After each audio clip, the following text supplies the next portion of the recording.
नमस्ते, अभिवादन आपका इनोसेंट इन्वेस्टर के इस नए वीडियो में बात करेंगे कल की बाजार की। कल है एक्सपायरी, तो अलर्ट मूड में रहना है क्योंकि टारगेट 1 आने पर थोड़ा सा मार्केट वोलाटाइल हो सकती है। ठीक है, एक रेंज में फंसने की पूरी कोशिश करेगी मार्केट, लेकिन आज वो मार्केट पहले ही रेंज में फंस चुकी है, तो कुछ भी हो सकता है। यानी कि कल एक वोलाटाइल सेशन आपको देखने को मिल सकता है। इंडिया विक्स भी आखिरी 1 घंटे में काफ़ी तगड़ा मोमेंटम दिखाया है पॉजिटिव साइड, और मार्केट ने नेगेटिव साइड का मोमेंटम दिखाया है, तो ये थोड़ा सा अलर्ट सिग्नल होता है। बाकी एक्सपायरी का जो मूड माहौल है मेरे हिसाब से 17,000 के ऊपर होने के चांसेस अभी तक तो ज़्यादा ही हैं।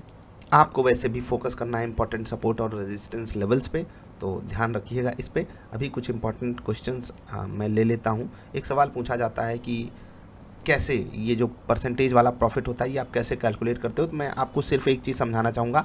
मार्जिन जो आपको MIS ऑर्डर्स पे मिलती है, यानी कि इंट्राडे ट्रेड जब आप करते हो तो आपको 5x लेवरेज मिलता है। ये लेवरेज जब तक मिल रहा है तब तक आप इंजॉय कर सकते हो 1 लाख रुपए से 5 लाख का ट्रेड करना। अब यहाँ पर क्योंकि हम मिनिमम 5 ट्रेड लेते हैं, तो हमारा RPT जो होता है वो 1 लाख पे ही कैलकुलेट होता है। यानी कि अगर हमारा RPT 1% है, RPT मतलब होता है रिस्क पर ट्रेड, अगर हम 1% का रिस्क ले रहे हैं तो ये 1 लाख पे ही होगा, क्योंकि हम 5 अलग अलग ट्रेड ले रहे हैं। हम 5 लाख पे RPT नहीं कैलकुलेट कर रहे हैं, 5,000 का रिस्क नहीं ले रहे हैं एक ट्रेड पे। तो आप समझ गए, तो हमारा RPT 1% का अगर है, जो कि 0.6% ही होता है, तो ये 1 लाख पे ही कैलकुलेट होता है अगर हम 1 लाख से ट्रेड कर रहे हैं। और जो आपको टारगेट्स और स्टॉप लॉसेस मिलते हैं उनको एक साथ कैलकुलेट करके तब आपके साथ टेलीग्राम पे जो परफॉर्मेंस है वो शेयर की जाती है। एक चीज़ याद रखना कि ये जो परफॉर्मेंस है आप एग्जैक्टली इससे मैच नहीं कर पाओगे, कभी भी नहीं कर पाओगे। लेकिन मैं आपको इतना ज़रूर कह सकता हूँ कि अगर आपके पास बेसिक्स ऑफ कैंडलस्टिक का मतलब माइंड में आपके पास है, बेसिक्स आप समझते हो कैंडल्स की, तो बहुत दूर भी नहीं रहोगे, नज़दीक रहोगे। हाँ, एग्जैक्टली आप मैच नहीं कर पाओगे और बहुत समय नहीं देना पड़ेगा वो परफॉर्मेंस को कैचअप करने के लिए। लेकिन एक चीज़ याद रखना, भरोसा 1 दिन 2 दिन 4 दिन में नहीं करना चाहिए, कहीं पर भी किसी भी टर्म्स में भी। 4 दिन प्रॉफिट प्रॉफिट प्रॉफिट देखे और फिर सवाल पे सवाल, अरे कैसे करें, ये कैसे होगा, वो कैसे होगा। थोड़ा सब्र करो, सब्र का फल मीठा होता है, और थोड़ा खुद से भी सवाल पूछा करो। बहकावे में तो नहीं आ रहे हो किसी के। मैं प्रॉफिट की बात कर रहा हूँ, प्रॉफिट से बड़ा बहकावा और कौन दे सकता है। सब दिखा रहे हैं अरे मुझे लाखों का प्रॉफिट हो गया, और आप एकदम बहके पड़े हो। मैं भी लाखों कमाने आया हूँ मार्केट में। सवाल देख के पता लग जाता है आपकी इंटेंशन क्या है, तो थोड़ी सी इंटेंशन संभालिए, अदरवाइज कोई सेंस नहीं बनेगा मार्केट में रहने का। गंवा करके जाओगे जो लेकर के आए हो, यही सत्य है और यही कड़वा सत्य है। इंट्राडे स्टॉक्स परफॉर्मेंस आज की ठीक थी, सिर्फ एक स्टॉक ने गड़बड़ कर दिया, और वो भी आखिरी जो 1 घंटा था ना, वो काफ़ी ज़्यादा वोलाटाइल हो गया, मार्केट अचानक गिर गई, और वहाँ पर एक स्टॉक ने गड़बड़ी कर दी। थोड़ा सा लेट वहाँ पर ट्रेड की एंट्री हुई थी, इसी कारण ये चीज़ हुई। और वहीं पर देखिए ब्रोकरेज की अहमियत समझ में आती है, क्योंकि ब्रोकरेज आपको 0.4 समथिंग परसेंटेज देना पड़ा, लॉस भी हमको 0.3% के आसपास हुआ है, सॉरी। तो जो ब्रोकरेज था लगभग वही लॉस हुआ, तो ठीक है, कोई बात नहीं। कल की परफॉर्मेंस कितनी अच्छी गई थी, 2% के आसपास का प्रॉफिट था। हर दिन तो प्रॉफिट हो नहीं सकता, ये तो आप जानते ही हो। बात करेंगे इंपॉर्टेंट लेवल्स की, उससे पहले बात कर लेते हैं थोड़ा सा FII DII का डेटा। 3,000 करोड़ की खरीदारी की गई है DII के द्वारा, अच्छी बात है, लेकिन 3,400 करोड़ की बिकवाली हुई है FII के द्वारा। अब इसको आप 2 एंगल से समझिएगा, अप्रॉक्सीमेट डेटा ये। एंगल दूसरा ये कि शुरुआत में मतलब कि मिड डे में अगर आप ये कैलकुलेशन करने जाओगे, मुझे जहाँ तक लगता है FII की जो बिकवाली थी वो लेस देन 1,500 करोड़ की थी। आखिरी 1 घंटे में उन्होंने ही बिकवाली की है, और एक्सपायरी से पहले वो कुछ एडजस्टमेंट्स कर रहे थे, और वही हुआ है। मार्केट में अचानक से जो सेलिंग प्रेशर आया, FIIs ने ही उनमें पार्टिसिपेट किया था। कल DII जीते थे खरीदारी करने में, आज FII जीते हैं बिकवाली करने में। तो ठीक है, चीज़ें अभी भी हमारे फेवर में हैं, क्योंकि मार्केट 17,000 के ऊपर बनी हुई है। इंपॉर्टेंट लेवल्स पे फोकस रखिएगा, क्योंकि जब तक मार्केट उसको बचा करके रखेगी तकलीफ नहीं आने वाली। कल के लिए intraday stock, state bank of India पहला स्टॉक रहेगा, SBIN दूसरा रहेगा सन टीवी, उसके बाद महिंद्रा एंड महिंद्रा। फिर से आप इस पर नज़र बना करके रखिएगा। महिंद्रा एंड महिंद्रा 852 के ऊपर पॉजिटिव साइड का ट्रेड, 846 के नीचे सेल साइड का ट्रेड। TVS मोटर जहाँ खड़ा है यहीं से पॉजिटिव साइड का बढ़िया ट्रेड मिल सकता है, इधर साइड बड़ा मोमेंटम मिलेगा, 650 के नीचे सेल साइड का ट्रेड मिलेगा। ग्रेसिम ऊपर से प्रॉफिट बुकिंग आई है, वॉल्यूम कम है, चीज़ें हमारे फेवर में अभी भी जा सकती हैं। स्टॉक अपने सपोर्ट पे खड़ा है, तो सपोर्ट पे बाइंग आती है, ये तो आप जानते हो। विप्रो थोड़ा सा ऊपर मतलब दूर है 570 का लेवल, लेकिन उसके ऊपर आपको यहाँ पर दमदार खरीदारी देखने को मिल सकती है।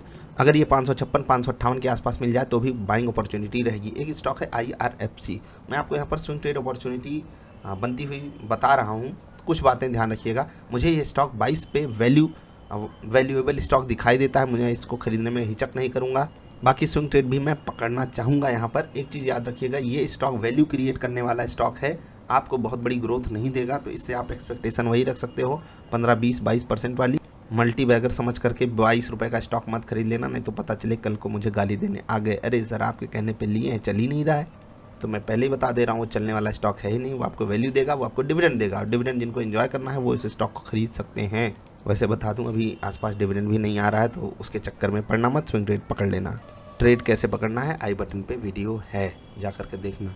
अभी आगे बढ़ते हैं। निफ्टी के इम्पॉर्टेंट लेवल्स, गिरती हुई बाज़ार में सबसे ज़रूरी रहेगा 16,976 का लेवल। ये पहला सपोर्ट है जहाँ पर बाज़ार को रुकना पड़ेगा। अगर बाज़ार गिरना चाहती है तो इस लेवल को ही तोड़ करके, अब ऑफकोर्स सी बात है ये लेवल बाज़ार तोड़ेगी तभी गिरेगी, लेकिन ये लेवल एक बार के लिए बाज़ार को रोकने की पूरी कोशिश करना चाहेगा। ठीक है, इसके नीचे बाज़ार 891 दूर है, लेकिन ठीक है ये भी लेवल काफ़ी इंपॉर्टेंट है। 16,813 ये लेवल रहेगा तीसरा और सबसे बड़ा क्रूशियल सपोर्ट बाज़ार में गिरते हुई। अभी ऊपर जाती हुई बाज़ार की बात करें तो थोड़ा सा ध्यान रखिएगा, सिंगापुर वाली बाज़ार 50-55 पॉइंट ऊपर ट्रेड कर रही है, तो जो एग्जैक्टली लेवल आ रहा है 17,068 का लेवल आ रहा है, लेकिन वो जस्ट पास में है, तो हो सकता है बाज़ार इसके ऊपर खुल जाए। मैं इस लेवल को आपको ये कहूँगा कि जहाँ बाज़ार क्लोज हुई है ये एक इम्पॉर्टेंट लेवल है, एक सपोर्ट रेजिस्टेंस आप इसको मान सकते हो। इसके अलावा जो दूसरा लेवल आ रहा है 17,123 का, ये बड़ा लेवल रहेगा एज अ रेजिस्टेंस। ठीक है, 17,196, 17,254, 254, इन लेवल्स पे फोकस रखिएगा। ये 3 लेवल्स हैं, इस लेवल को आप बिल्कुल माइंड में रखिएगा। अगर बाज़ार बिल्कुल फ्लैट खुलती है तो, अदरवाइज आप कंसीडर भी कर सकते हो। तो ये हो गए निफ्टी के लेवल्स। बैंक निफ्टी की बात कर लेते हैं। यहाँ पर कुछ क्रूशियल जो बात है वो आपको मैं समझाना चाहता हूँ। अकॉर्डिंग टू ऑप्शन डेटा, यहाँ पर बैंक निफ्टी 37,000 पे दबा करके सपोर्ट प्राप्त कर चुकी है। ये दो धारी तलवार है। कैसे? अगर बाज़ार 37,000 को तोड़ करके नीचे ट्रेड करने लगी तो ऑप्शन राइटर्स रिस्क पे आएंगे, उनकी पोजीशन कटेगी, एक्सपायरी है, और बैंक निफ्टी में भयंकर सेलिंग प्रेशर आपको देखने को मिल सकता है। तो ये हो गई एक धार। दूसरी धार ये है कि बैंक निफ्टी अगर नीचे खुलती है और थोड़ा सा नीचे खुलती है, यानी कि 37,100, 37,150, तो आपको 500 से 600 पॉइंट, और मैं बड़ी बात बोल रहा हूँ, बैंक निफ्टी 500 से 600 पॉइंट का मोमेंटम चुटकी बजा करके दिखा सकती है, कुछ घंटे के दौरान दिखा सकती है। जनरली एक्सपायरी के दिन ऐसा होता नहीं है, लेकिन अगर ऐसा होता है तो इंपॉर्टेंट लेवल्स आपके बहुत काम आने वाले हैं, लिख लीजिए। ठीक है, 37,058 ये रहेगा सपोर्ट। इसके नीचे अगर बाज़ार फिसलती है 36 हो गया, वाह यार क्या नया नंबर मैंने निकाला है, 36,808, ठीक ये रहेगा, और 36,602, ये 3 रहेंगे सपोर्ट लेवल। ऊपर जाते हुए बाज़ार में 37,514, 37,728, 37,958 ये रहेंगे रेजिस्टेंस लेवल ऊपर जाते हुए बाज़ार के। जाते जाते कुछ कमेंट्स ज़रूर मैं डिस्कस करना चाहूँगा, क्योंकि वो कमेंट्स जो है ना वो बाज़ार की रियलिटी को थोड़ा सा हमारे सामने रखते हैं।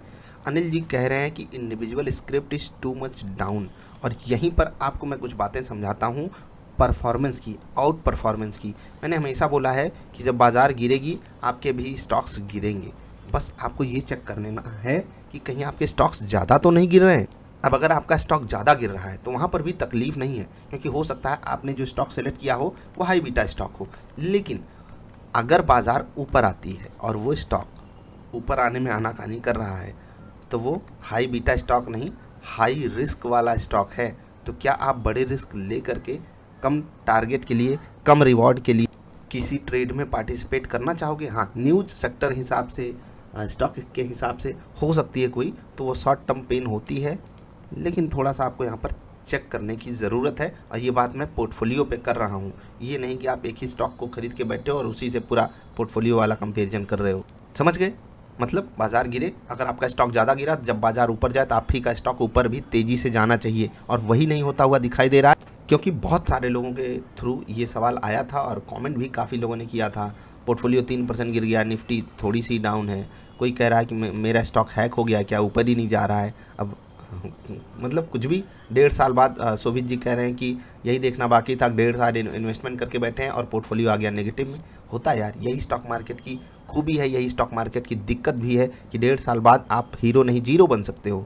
इसीलिए मैं बोलता हूँ खुद को डिफाइन करो, ट्रेडर हो या इन्वेस्टर हो। ट्रेडर हो तो आपको ये देखने से कोई फ़र्क नहीं पड़ेगा कि मार्केट कहाँ खड़ी है, कहीं पर भी खड़ी हो आपके पास ट्रेडिंग अपॉर्चुनिटी बिल्कुल होगी with proper stop loss strategy.